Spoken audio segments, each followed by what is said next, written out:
Most people drift. They don't know what they're aiming for, so they chase everything or nothing at all. But what if your direction is your identity? This isn't just about goals. This is about your soul. Stick with this because what you're aiming at is already shaping who you're becoming.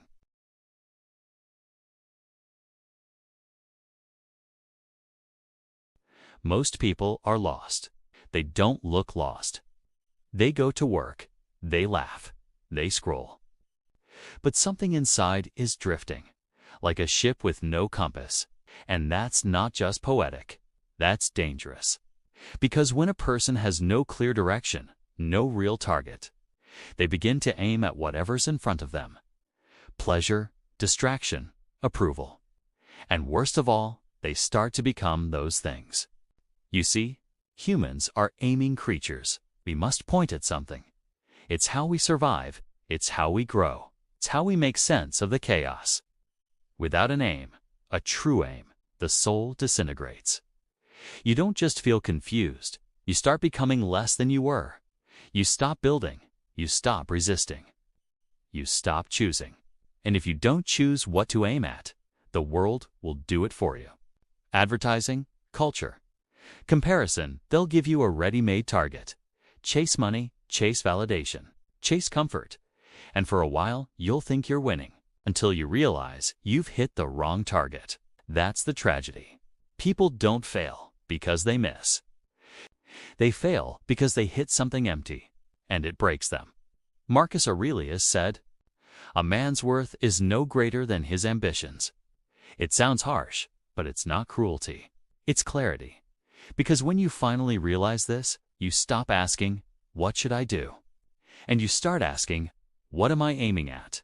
Because whatever you're aiming at is already shaping you. Your body follows your gaze. Your habits follow your beliefs. Your identity follows your ambition. If you aim low, you become less. If you aim for nothing, you become whatever the world tells you to be.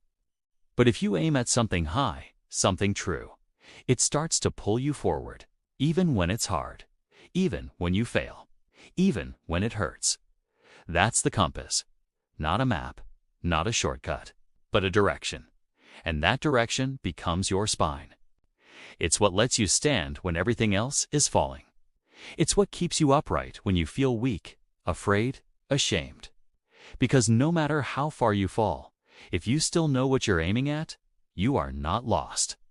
So I'll ask you something most people never ask themselves. What are you aiming at? Really? Not what you tell people, not what looks good on a screen. But in the quiet of your own mind, when nobody's watching, what's the thing you're actually chasing? And is it worthy of you? Is it big enough to pull your soul back together? Or is it just another easy target, keeping you numb, small, and silent? This world is full of distraction. But don't confuse movement with direction. You're either drifting or you're choosing. And only one of those leads to who you were meant to be.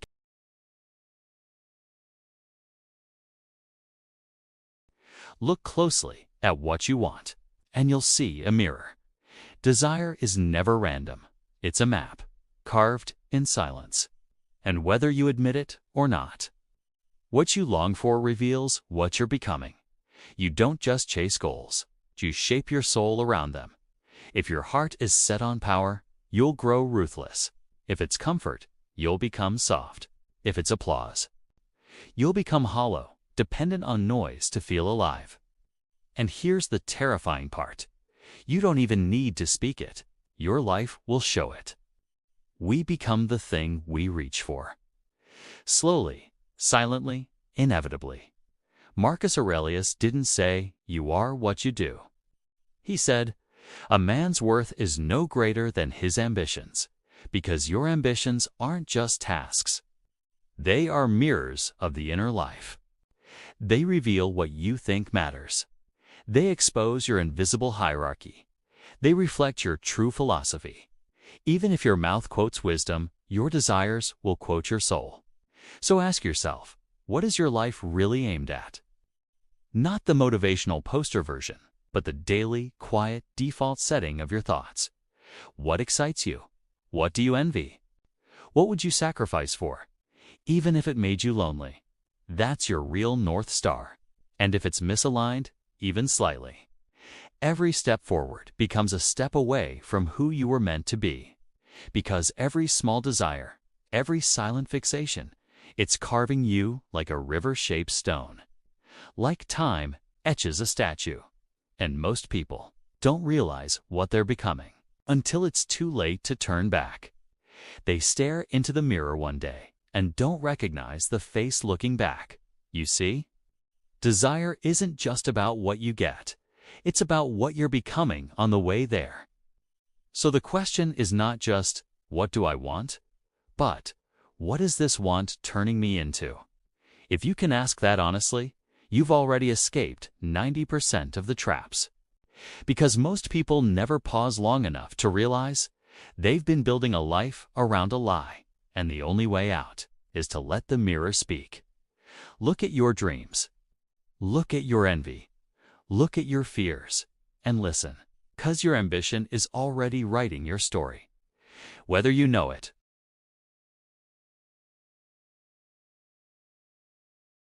Not every target is worthy of the arrow. And not every ambition deserves your life. We live in a world of fake mountains. They look high. They seem noble. But when you finally reach the top, there's nothing there. Just wind, silence, and the echo of your own name. Empty. That's the weight of false targets. You chase money and slowly become a slave to maintaining an image. You chase fame and trade your peace for other people's attention span. You chase power and find yourself surrounded by people who would never weep at your funeral.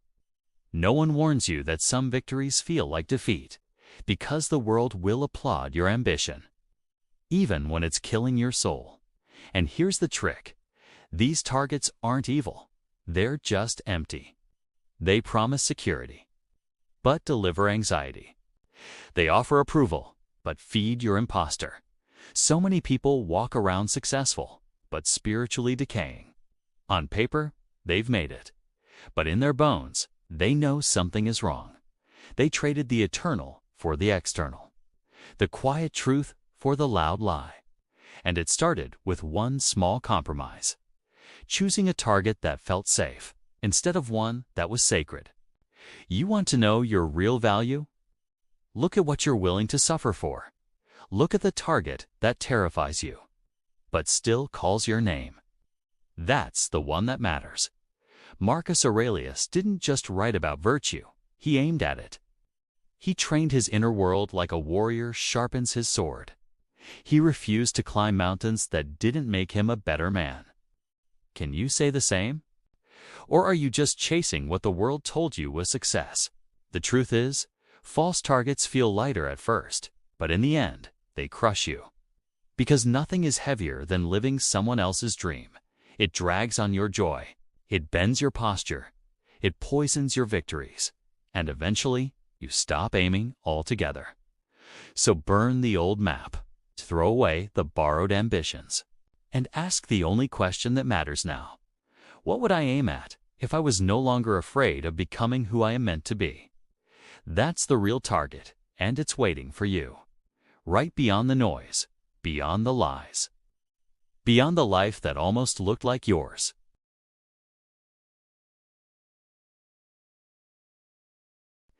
There comes a moment when the map you are given, the one with all the right goals, the normal routes, the respectable dreams, stops making sense, and something in you breaks. You realize you've been walking someone else's path, chasing someone else's idea of success, living a life that looked right, but felt wrong. This is the moment you must do something rare, something sacred. You burn the map. You tear it up with your bare hands. The corporate promotions, the polished timelines, the checklist goals that never asked what your soul wanted. Because until you let that map burn, you'll keep walking in circles. You'll keep mistaking movement for meaning. You'll stay busy, but lost. And let me tell you something that few will. the true mountain, the one you were made for. It doesn't show up on that map. It doesn't come with GPS, applause, or guaranteed rewards. It comes with silence, with sweat, with 1,000 nights where you question everything, including yourself. But it's real, and the climb will make you real. The truth is, there is a pain that comes from climbing your mountain. But there is a deeper pain from staying in the valley, pretending you don't see it. You know the difference. You felt it. That quiet discomfort when you know you're hiding. That ache when you settle. That whisper that says, "This isn't it." And if you listen closely, you'll hear something deeper underneath the fear. A direction, a pull. A target that feels so right it almost hurts to believe in it. That's your mountain, and no one can climb it for you. Not your parents, not your mentors, not your favorite philosopher. They can show you the tools, but you must take the first step. You must face the cold. You must shed the weight of people-pleasing. You must abandon safety for something greater than comfort. Because here's the paradox. The moment you burn the old map, you finally see where you are. And more importantly, you finally see who you are.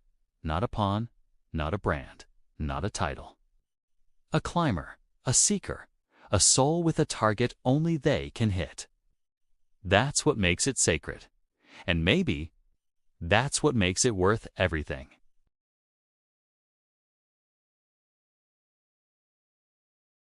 You don't need a demon to destroy you. You just need a small aim, a goal that's safe, an ambition that's just acceptable. That's how most people die. Not in fire, but in quiet compliance. Settling for goals that don't scare them because they're easier to reach. And then they wonder why their life feels so empty, why every win feels meaningless, why the job, the house, the weekend plans, all blur together. Let me say it clear. You're not tired, you're unchallenged. Your soul is bored, starving because it wasn't made for mediocrity. It was made for mastery. And somewhere deep down, you know this. You felt it when the world around you praised your stability. But something inside you whispered, "This isn't enough." That whisper is not weakness. That's your real self, crying out. But modern life teaches us to ignore that voice, to numb it with entertainment, with dopamine, with shallow goals dressed up as success. The truth, low ambition is not humble. It's a betrayal of your gifts, your potential, your calling. It's a slow decay of the spirit. Because to aim small is to live small, and to live small is to quietly die, while still breathing. Let me ask you something. When was the last time you aimed at something so big it made your knees shake? Something so meaningful you'd suffer for it. Gladly, if you can't remember. That's the problem, because what you aim at will decide what kind of life you live, what kind of person you become, and what kind of legacy you leave behind. You don't get to stay still. You're either growing or shrinking, building or decaying. And the moment you choose small, you begin to vanish. But here's the good news. You can reverse it. You can raise your aim. You can stop apologizing for wanting something bigger, something sacred.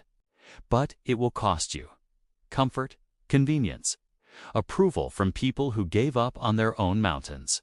But it will give you something greater: clarity, direction, fire. Because when you finally aim high, you wake up different. You move different. You walk into rooms knowing why you're there. You suffer with purpose.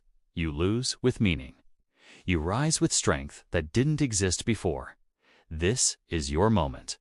So ask yourself, what have I been aiming too low on, just to avoid pain? And then ask a harder question. What would happen if I aimed high enough to make my life worth the suffering?